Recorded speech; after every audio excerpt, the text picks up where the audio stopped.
Indiana Jones and Jurassic Park. What do they have in common?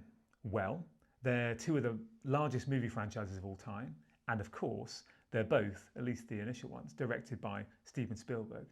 But in fact, it's paleontology that can link the two together.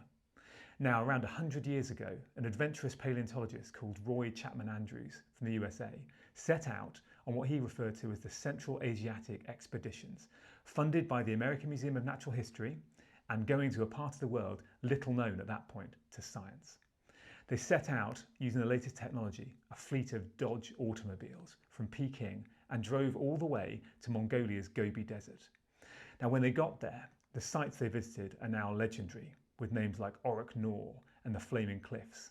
But the fossils they found have really made history. The first example of oviraptor, the first discovery of protoceratops, and perhaps most spectacularly, the first dinosaur eggs ever known to science. Now, Chapman Andrews, with his broad hat and his penchant for adventure, is known as one of the inspirations behind Indiana Jones. But where's the link to Jurassic Park?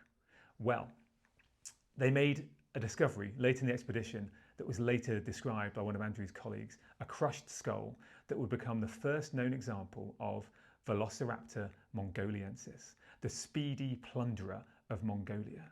And later on, of course, the scourge of Jurassic Park, with moviegoers hiding behind their seats to avoid that kitchen scene. Now, several years later, another generation of paleontologists will come back to the Gobi and make perhaps the most spectacular, perhaps the most well-known fossil discovery of all time. But if you want to hear about that, you have to tune in another time. Like and subscribe.